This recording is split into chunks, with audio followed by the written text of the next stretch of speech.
tonight. Next slide.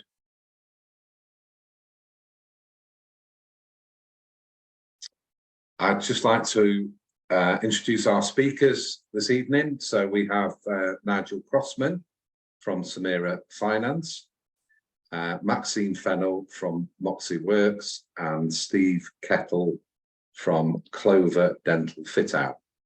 So we will start off with our first presentation this evening with Nigel Crossman from Samera Finance. Evening, Nigel. Evening, Steve. Thank you very much. I'll hand over to you. Thank you. So I can put up the slides, that'd be great.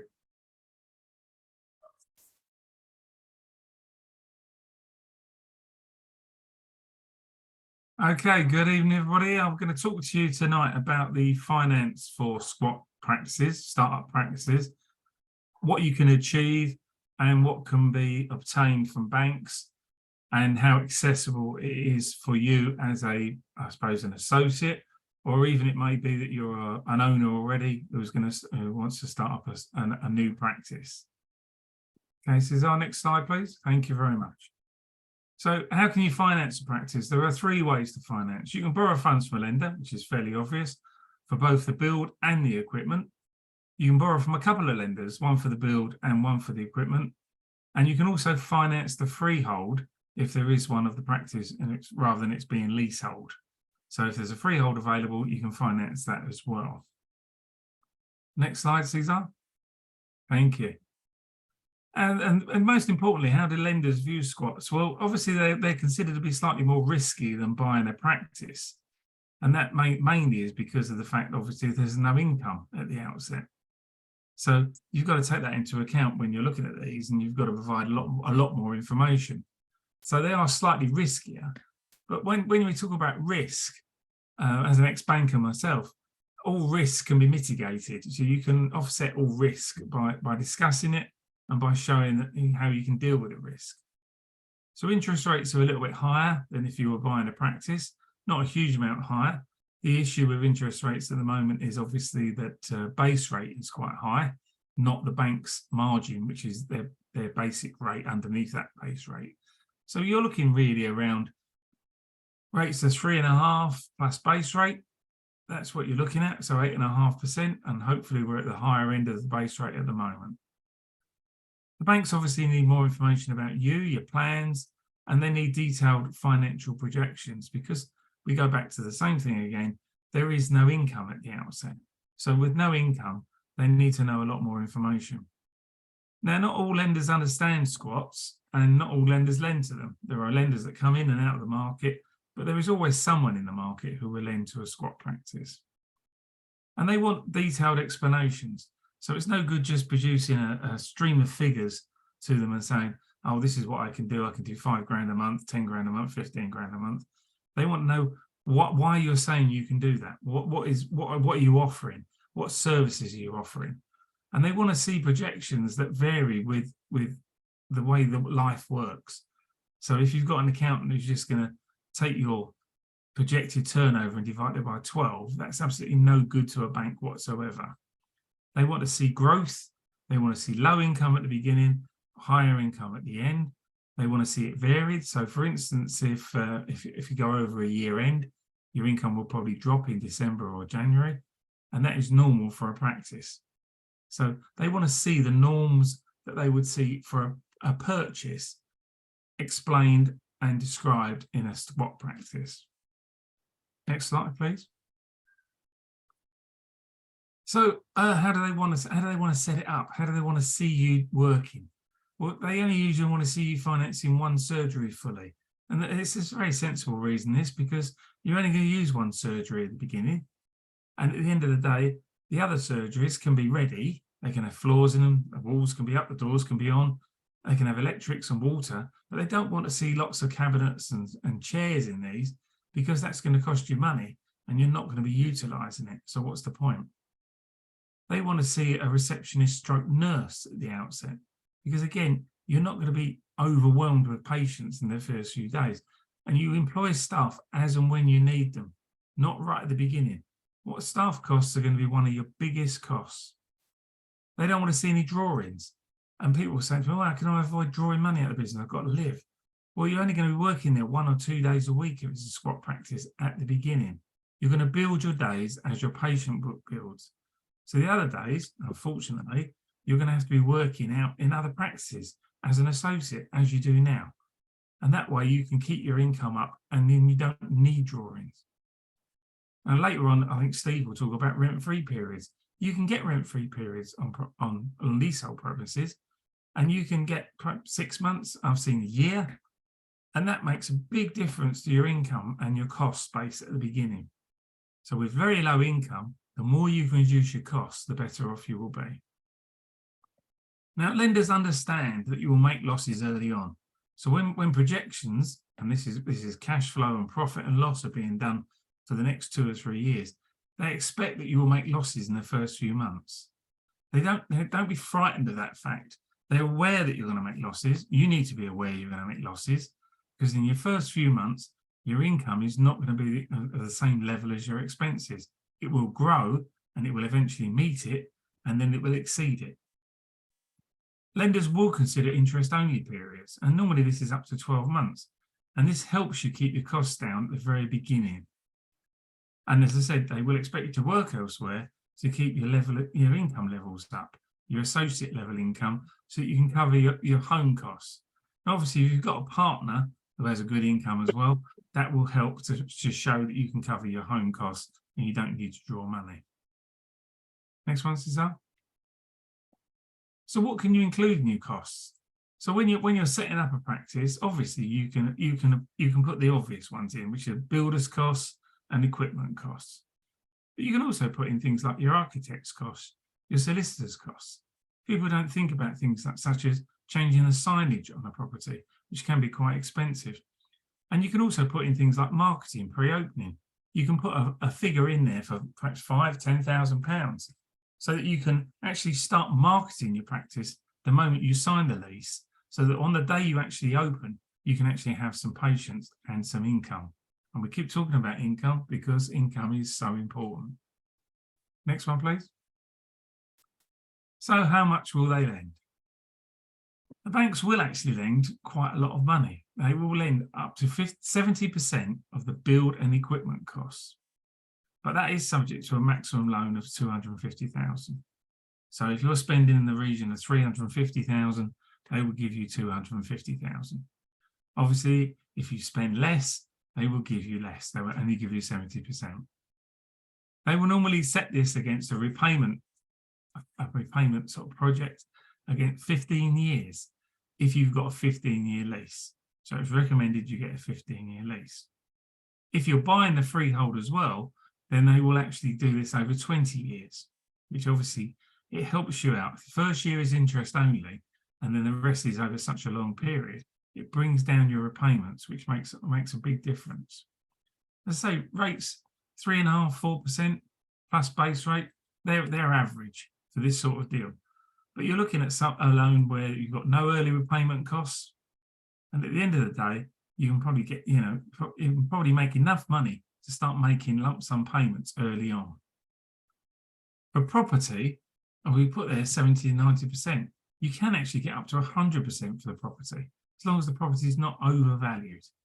So if you're looking at a property in Chelsea at 5 million, you're not going to get 100%. If you're looking at a property around 600, 700,000, you can probably get 100% loan for it. So, at the end of the day, for a startup, 70% is the norm, and that's what you should be looking at. That's the figure you should be basing all your figures on. And for property, the rates are a bit lower. So you can get 2.8 to 3.5 plus base rate. You must always add base rate. Whenever you're talking to a broker or you're talking to a bank or talking to anybody, a sales agent for a property, always remember that base rate goes on top of a bank rate. Cesar, next one, please. So the secrets to success. Well, I suppose Samera Finance, we're all ex-bankers, and we used to do these when we were at a bank, and we now do them as brokers. So we understand squat practices and startups and how they work. And the first one is, I always think it's an obvious one, but it's not. It's use professionals. Use professional builders, professional marketers, professional solicitors, professional brokers. When I say professionals, people who know the market. You don't want to be using a solicitor who's used to dealing with house purchases. This is a leasehold property or a freehold property for a dental practice. You need someone who understands the dental industry. Finance sourcing, go to a broker. That will be my advice, obviously, because I'm a broker. But that way you get us to approach many banks for you, rather than just one bank. And there are specific healthcare lenders out there. Lots of banks have specific healthcare teams that will lend specifically in this market. Doctors, dentists, vets, this market is very important. And also look at your accountant. If you've been an associate and you've been doing fairly small time, just doing associate accounts, that's one thing. When you get into your own business, you want an accountant who not only does your accounts for you once a year, but perhaps provides you with quarterly, even monthly reports on where your business is, and actually has a discussion with you at the end of each year to tell you what tax savings are there available to you, what can you do to improve your business. It's very important. And outsource compliance work. If you're not used to doing compliance work, well, outsource it to someone else. Do what you are good at and do it well. And when you don't know what you're doing, give it to somebody else to do. And of course, the big one for a squat practice is be prepared for hard work. It can be hard work. It can be, difficult, long hours initially, but the benefits are huge. Thank you, Sila. Next one. Thank you. So the starting point for this is, initially when you're thinking about doing it, talk it through with experienced people who know how to do this. Have an idea of where you want to be and why. You've got to look at I have several people who have come to me and said, oh, I'd like to be in the south of England. And that's really not a great offer. The south of England is a very big place. You need to know what areas you want to be in. You remember, you're going to be a private practice. You need to be in an area of reasonable affluence. You need to be in an area where you can grow. So if you can be in an area where there are house buildings going on and things happening, good example would be, I recently did one in Milton Keynes, and the next phase of Milton Keynes is to build another 5,000 private houses, and they're underway. You want an area of growth. You want an area where they want your services, where there's going to be demand. And consider in advance what you will offer to the area. What services will you offer? What will that offering be different to anybody else? You don't want to be opening next to 3 other surgeries that offer exactly the same as you. You want to be offering, so if you do implants and nobody else does implants, or you do Invisalign, nobody else does it, those are the sort of things to be looking at. What do you offer to an area that will attract customers to you? And what will that offering need? So when you're looking at, we always talk to people about costings for build and equipment. If you're looking at the costings for equipment, always consider, what do you need? But firstly, consider what you want. Now, that's very different to probably what you will need. And then the third thing to consider is what you can afford.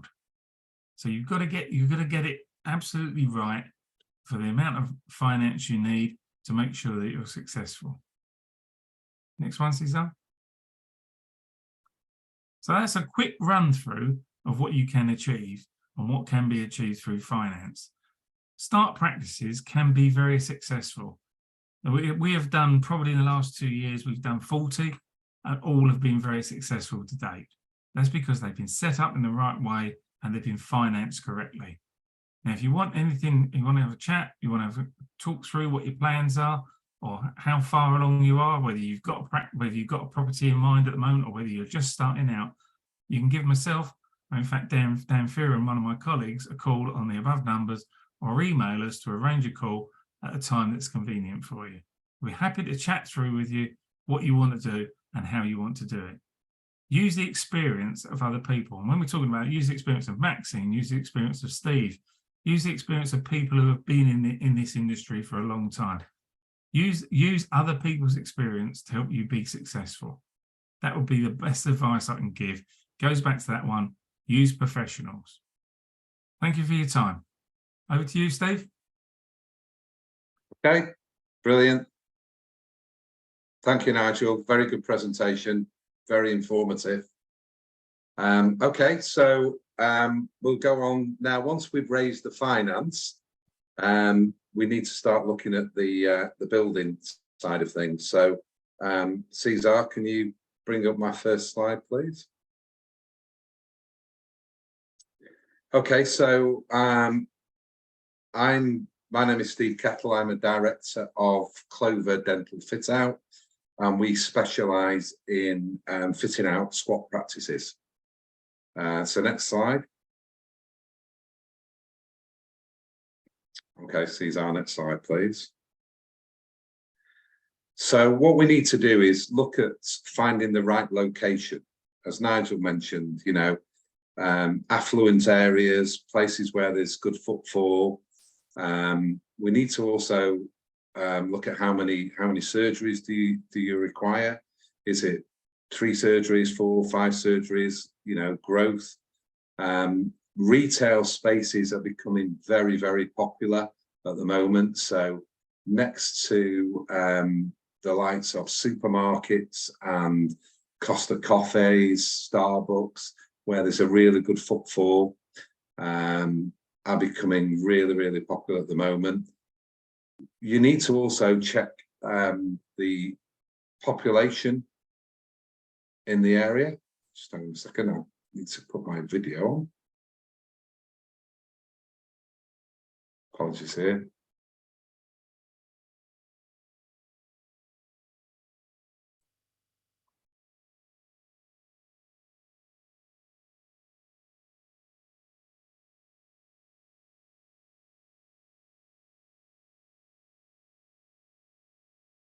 Sorry, Cesar, I can't actually get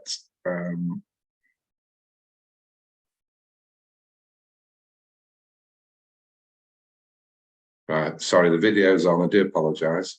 I thought the video was off there. So yeah, we need to look at you know, convenience. That is a big thing in dentistry at the moment. That accessibility is trending. We need to also look at competitors, NHS, private or mixed. Check rent comparison in the area, what other people are paying for their buildings. We found recently that somebody was paying, say, £18,000 a year. Others were paying £25,000 a year for the same space. So we just need to look at that. Next slide, Cesar, please. So when we look at competitor analysis, it's looking at who else is in the area. So this particular area is in Cheadle, which is in Cheshire. And as you can see by the map there, there are 5 or 6 practices all in the same demographics. Some are mixed practices, some are private. So do that sort of research to see what else is in the area. And if the area is not right, then move on to another area. Don't stick with somewhere where it's, you know, there's too much competition. Okay, next slide, Cesar. In terms of the lease, we need to look at negotiating a longer lease. If we negotiate a longer lease, we can, with a landlord, we can then get a longer rent-free period. For example, 6 months would allow time to do the dental fit out and to obtain CQC approval. I would also recommend to go to a property lawyer who's familiar with drawing up leases. Always check what service charge is payable and what the business rates are. So once you've done all that, you've got some cost certainty of what it's all going to be payable from day one. Okay, next slide. So again, determine the layout of your surgery. Always instruct a local architect who knows the market and the demographics to do the drawings for you. Once you've got the drawings done, you need to get approval from the local building control and the fire officer. Without this, you can't start your build. So you need to make sure that that's done and approved. So you would send the drawings to them and they would look at that, making sure it all complied. I would also engage with an equipment supplier in terms of your chairs, compressors, suction pumps, cabinetry, X-ray, etc. Next slide, Cesar.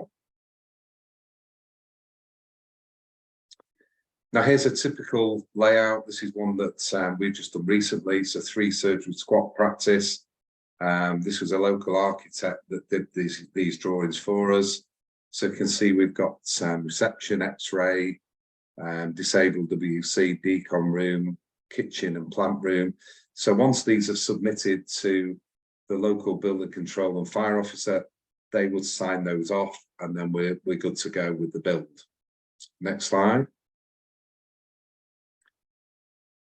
So going out for quotes from contractors, just make sure that the contractors are familiar with doing dental fit out, because some builders, they're great at doing extensions and great at doing refurbishment, but they've never done a dental fit out before. I would also ask them if they have done some dental fit out, can you see some previous projects? Can you obtain a reference from from the client to see how the work was done? Was it completed on time, on budget? I would always go out for 3 quotes, look at local contractors, again with experience in dental.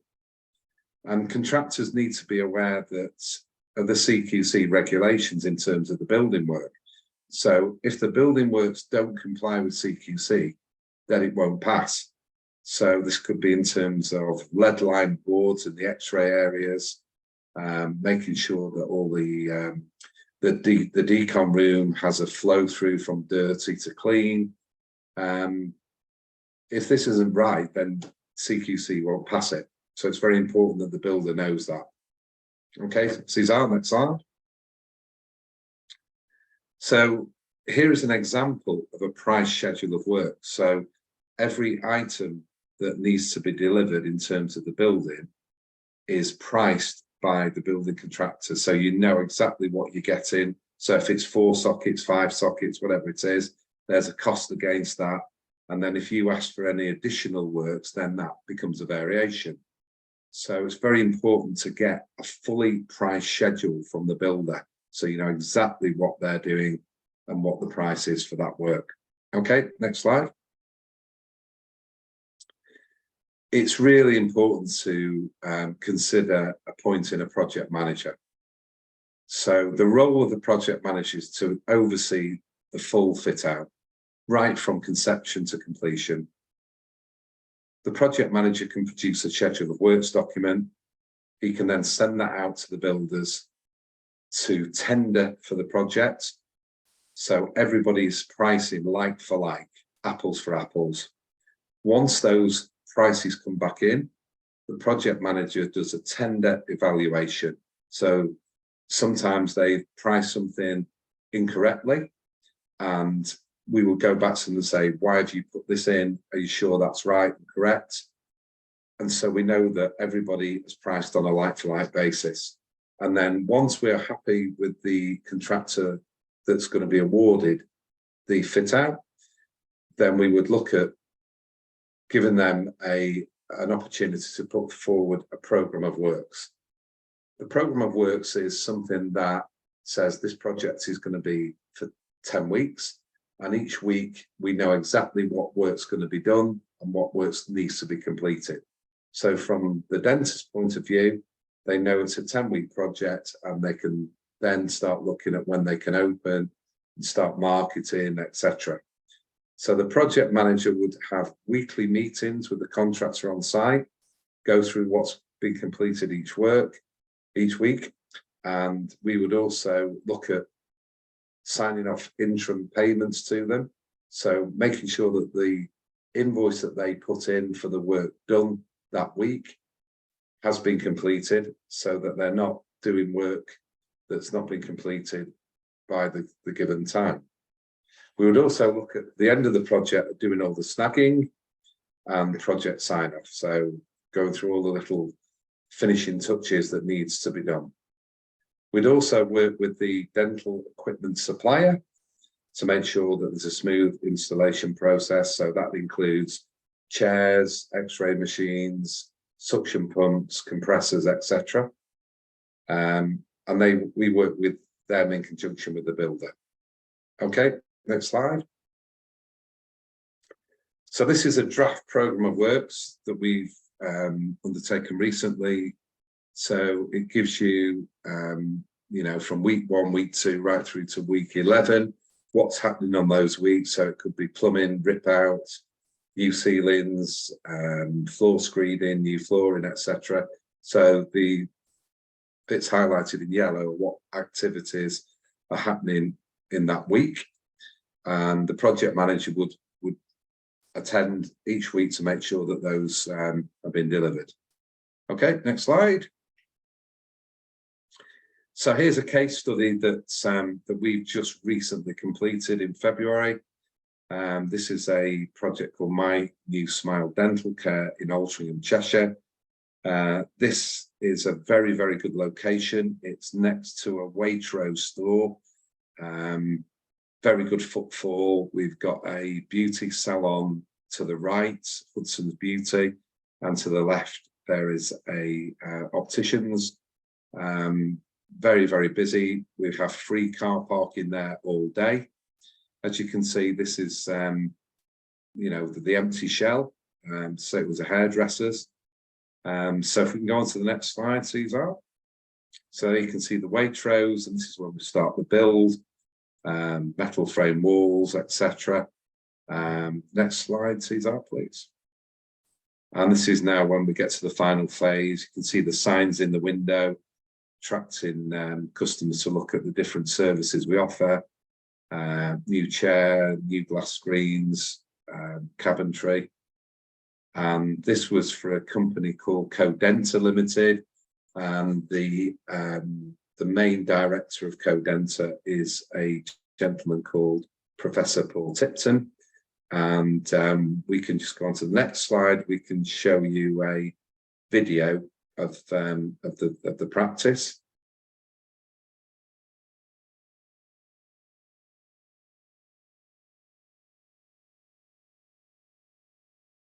Okay, we've got the video, Suzanne.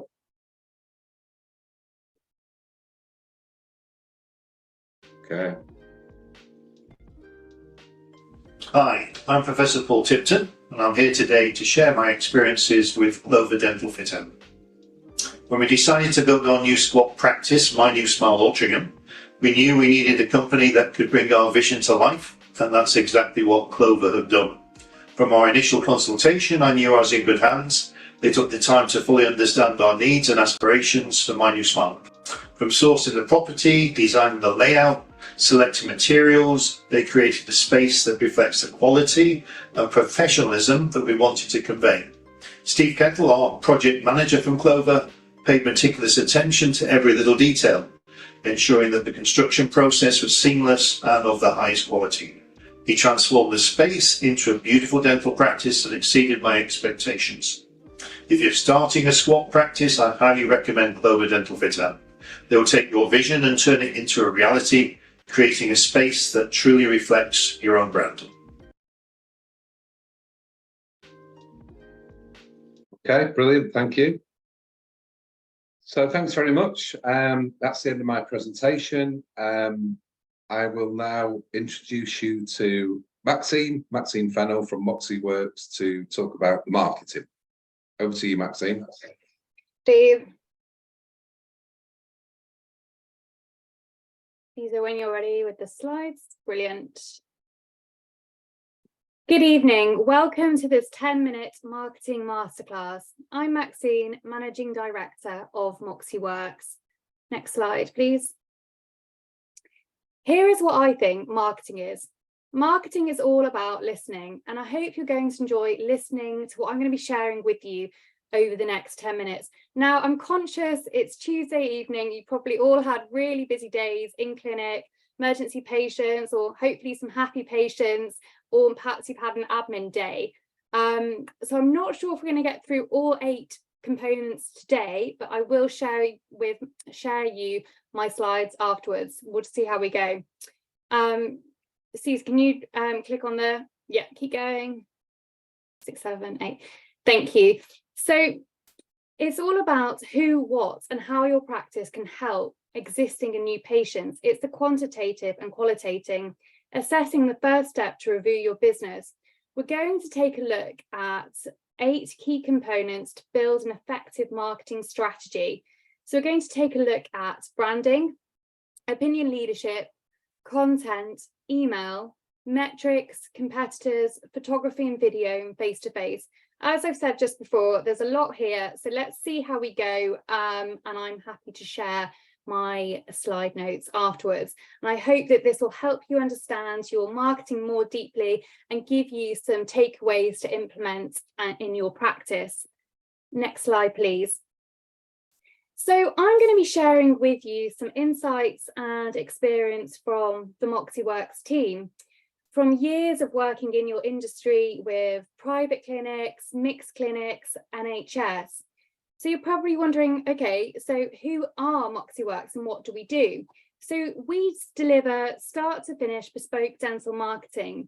Now, with a 10-year industry and working with one of the UK specialist dental practice, we understand your dental business needs inside and out, and understand that you're time poor, you're probably juggling and spinning a lot of plates.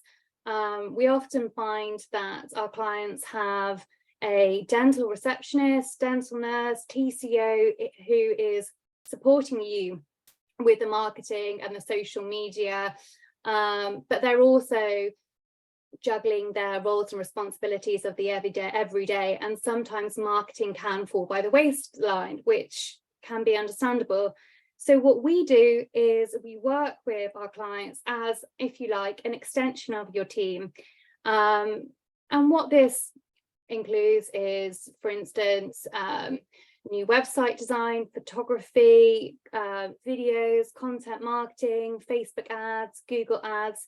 So we cover all bases, and we work with you on a monthly plan and look at your new patient targets, what you're trying to achieve, and work with you in a flexible capacity depending on your budget. Next slide, please. So before we get started on those 8 key components that we talked about on slide 2, I just want to set you up with the best practice that you can use for all of your campaigns. Caesar, can you just roll through yeah, that's it. So, oh, sorry, go back. Thanks. So firstly, who do we want to speak to? Who are your patients? What's your patient profile? What do you need to say to them? How can your practice, or why can your practice help them? And how will you communicate your unique benefits of your practice, treatments, expertise? What makes you different to the practice just down the road from you? You really need to understand that key messaging and those points of difference that you can put into your content, whether that's your email marketing, Facebook ads, any content communications that you're putting out there. Next slide, please. So, okay, you're on this dental webinar because you're likely to be buying a practice, or perhaps you're in the process of doing that at the moment, but essentially you're looking for dental marketing success. So I'm going to share with you 7 instant wins that will help get your brand growing. Okay, obviously we've only got sort of 8 minutes now, so we're probably not going to cover all of it. But I'm going to start you off with the first one. You need to make sure your website is user-friendly. And I'm sure many of you probably are doing this already, but it's so simple and it's worth its weight in gold by asking your patients for feedback, making sure that the website, the user journey is simple and effective. And use your own practice media. So photos of the surgeries with perhaps staged patients, practice walkthrough video, photos of the team in a really friendly, relaxed, calming environment that is inviting to prospective patients. Because as you know, stock photography does not resonate or showcase your personality or your team, and it won't stand you out from the crowd from your competitors. Secondly, get involved with communities on socials. Find local groups, mums groups, specific sports groups, local gyms, personal trainers, yogas that perhaps you could get involved in to promote your local business to. Make sure to nurture those leads though once you've connected for potential new patients. Third, use email marketing consistently. Now, I'm sure most of you will be sending out automated recalls, appointment reminders, but are you utilizing your database of potentially 3,000 or plus patients in terms of promoting your treatments to them and looking to segment your database to patients who perhaps haven't been in for 2 years, or looking at doing a campaign targeted to children going back to school, getting them ready for September, obviously not now because they've just broken up, but thinking of what's coming ahead and how you could do targeted campaigns for children's checkups and National Smile Month, and including a call to action button to allow you to measure the responses and how effectively that's worked. Fourth, ask for your patients for referrals. Do you have a Google referral process at the moment? It probably seems quite simple, but just having a QR code in a waiting room or reception area, you want to capture that emotion when they're in the practice. You know, when you've had a great meal at a restaurant, you're like, yes, I want to do a Google review, but by the time you get home, you've often forgotten. So having a Google review in process, in place, will really help and will stand you apart from your local competitors, because people do look at Google reviews. It's so important. Fifth, create video content. So I talked about this on the previous slide. It's so important. People nowadays don't like reading reams of text, reams of information. If you can showcase by doing treatment explainers, quick videos on social to communicate your personality, this is a great way to show authenticity and build strong trust. 6, create blog posts for SEO. Now, SEO is a huge topic. It's a big ecosystem and it's probably for another session. But to gain more traffic to your website, you need to create SEO-friendly content that will answer patient queries. So your frequently asked questions to drive people to your site organically. 7, stay consistent. With all of these instant wins, it's important to stay consistent. Create content that really resonates with your brand values and think about your audience at all times. Next slide, please. So we're going to take a look at Darwood and Tanner as a case study. They are a specialist dental practice in central London. They've got 17 surgeries. They also have a really big referral side. So their brief was to create a new website to showcase that they are at the forefront of dental technology. All of their team are specialists in every dental discipline, and they really wanted to communicate and have a easy referral process for general dental practitioners referring for endo complex implant cases. So what was the process? What did we do? So we spent a lot of time with the team to really understand what the high fee treatment earners are and how to highlight that on the homepage. We created new photography, new video, we created an implant survey which users could fill out, and a new referral hub. So what's the results? The client was delighted with the new website and ongoing to measure the performance of the website, they obviously look at Google Analytics, the inquiries that they get through the book a consultation form and the implants survey forms, and the leads which come from referrals. So that's looked at and monitored monthly. Next slide, please. So your audience, your patients, if you were to ask your patients what they remember about you and your practice on their visit today to you, what do you think that they would say? You should ask yourself this question, because feedback and perception of what your customers, your patients believe is essential. We need to understand this, whether it's positive or negative, as this valuable information will help to shape and enhance future strategies to generate more effective results. I'm sure you probably have, hopefully some of you have many Google reviews, and occasionally you might get one which might be perhaps a few stars, and you're always wondering, how do I respond to that? It's really good to kind of get back to them straight away and have a template email, because people do judge practices and where they go on your Google reviews, and again, perception. So on a scale of 1 to 10, how well do you know your patients? What would you rate the results and outcomes of your current marketing media?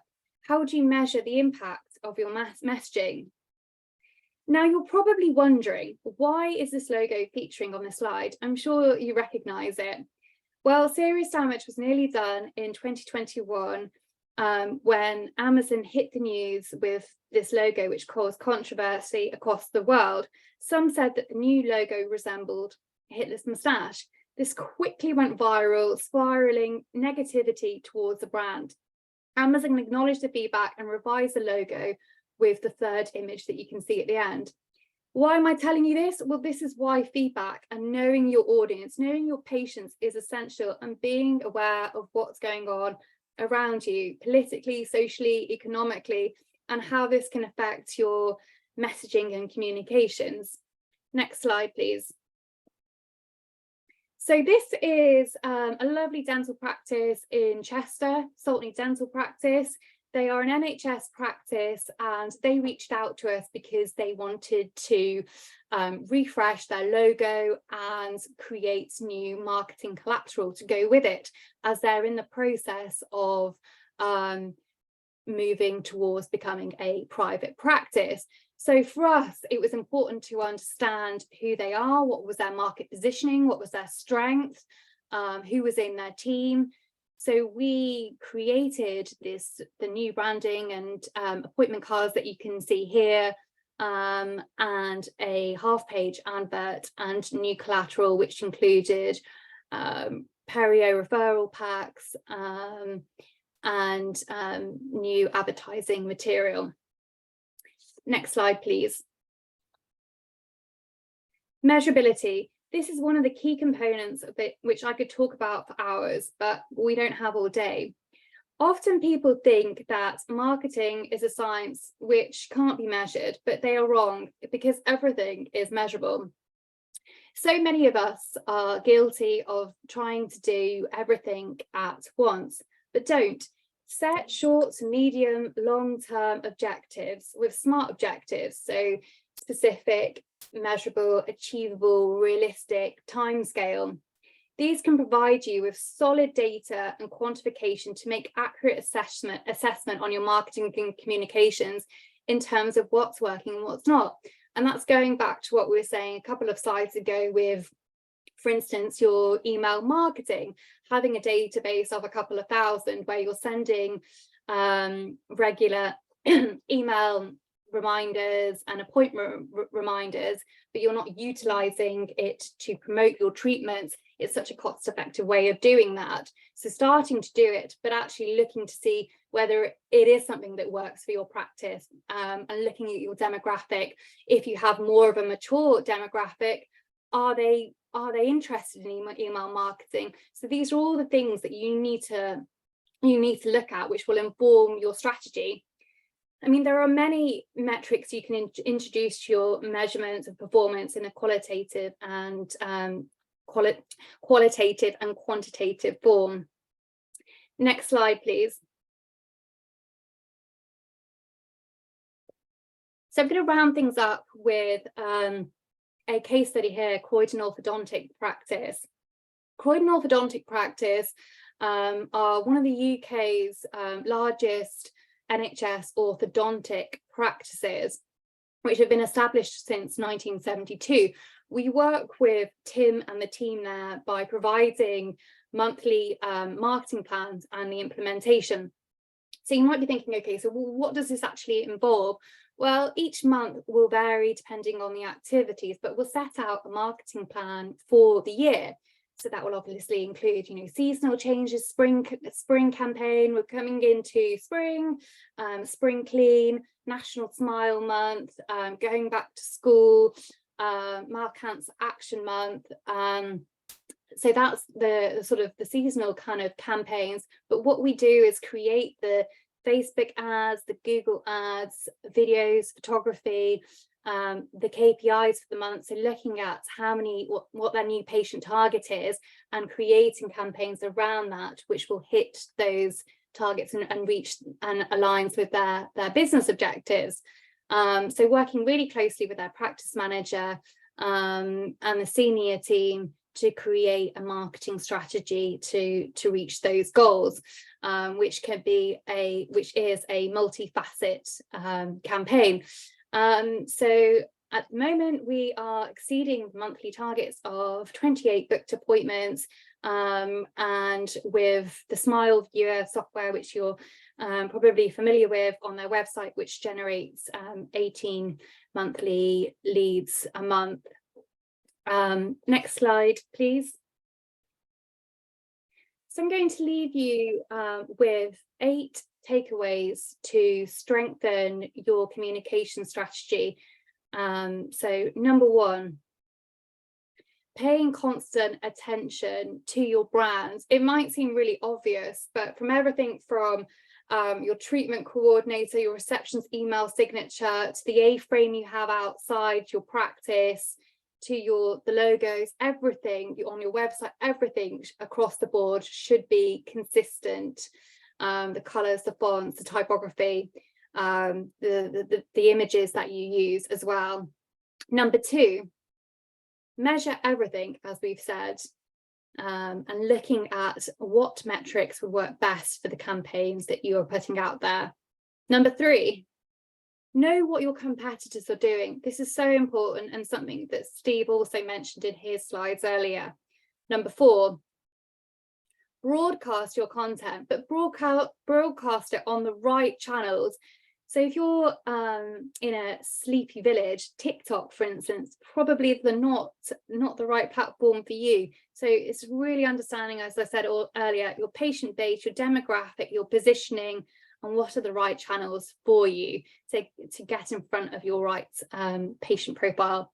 Number 5, be careful how to use email. So as we said, you're probably doing appointment reminders, recalls, sending out potentially hundreds of emails every day. So if you are going to start looking at doing email newsletters, perhaps do it once every couple of months, but do it when you've got something to share that's newsworthy, and don't make it too long. Make it interesting. Remember, everyone receives many emails a day. It needs to stand out, whether it's a promotion you're running or a new starter or something that you're doing for charity. It should be carefully considered. Point 6, use professional photography and video, as we discussed. It's worth investing in. It really stands you apart from your competitors and shows your personality. I can't emphasize that point strongly enough. Point 7, develop yourself as an opinion leader. So we didn't really have time to touch on this as much. So what I mean by this is doing articles, putting yourself forward. This is more sort of to referrals for the practice, speaking at dental conferences, perhaps taking a lecture spot, or articles in local newspapers, giving oral health tips with schools. It just makes you more credible and known with your local community or your professional dental network. Point 8. Plan live marketing effectively. And by this I mean, because we haven't unfortunately had time to touch on it, is running events at your practice, perhaps for patient open days, Invisalign open days on Saturday, or consultations with doing a group in collaboration with perhaps a local business that's similar to you, but I can discuss that more with you at happy to discuss that more on a off this call, on a separate call, if that makes sense. And the final slide, please, Caesar. And thank you so much for listening, everyone. And if you do have any questions, because I know that's been a sort of a rapid 10 minutes, I am happy to offer anyone a 40-minute complimentary review of their practice marketing. And there's my email address there. Thanks so much.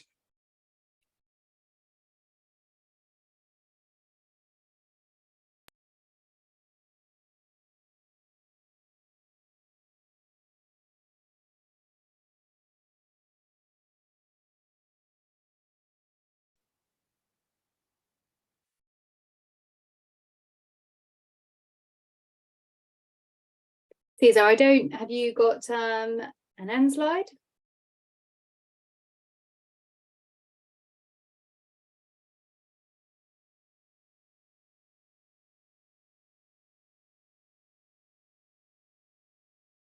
Give me a sec, please.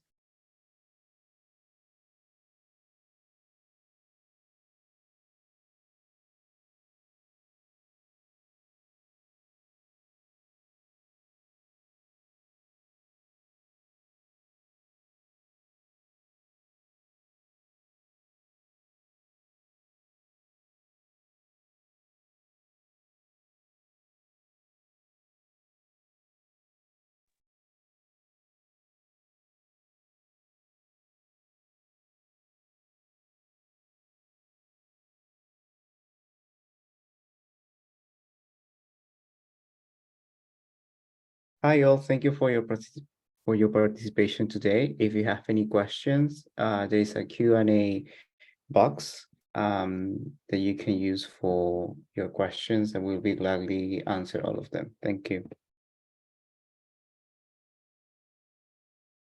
Okay, so we have one question here. The question is just to ask, is a 10-year lease too short for obtaining funding? Nigel? No, thanks very much, Steve. No, it's not too short. Obviously, what it does, it puts up your repayments because it's a shorter period. But as long as the practice you're buying or the startup that you're doing can afford those repayments, then no, it's not too short. What you might want to inquire whether a 15-year lease is obtainable. Very often they're easy enough to extend. To be quite honest, freeholders love dentists because they pay their rent on time. They don't tend to go away, and when they want to get rid of their business, they sell it to another dentist. So, you know, they are very good tenants for freeholders. So no, a 10-year lease isn't too short. It's just a question of looking at the finance and the monthly repayments to make sure that they work within that period. Okay, thank you, Nigel. We have another question. So, same person, Roxwell Galaxy. I have a 9 months rent-free period on a 10-year lease. Okay. Go again if you want, Steve. Yeah, I mean that's really good. I mean, that obviously, if you're doing a startup, that allows you to not only build your startup, but also gives you probably 6 months to actually get to your break-even point. I mean, having a rent-free period obviously gives you a great reduction in your initial outgoings. So that is very good, and that will be reflected in your projections if you're looking for bank finance. Okay, thank you, Nigel. Just to say, guys, you know, we've got a very strong team here. We can help you get started, raise your finance, do the fit out, help you with the marketing. You know, we've worked with some really high profile dentists As you can see, Paul Tipton is one of my clients. So we've got a very, very good team here. So please get in touch if you want us to help you get your new squat practice going. Thank you everybody for attending this evening. It's much appreciated, and we look forward to seeing you all soon. Thank you.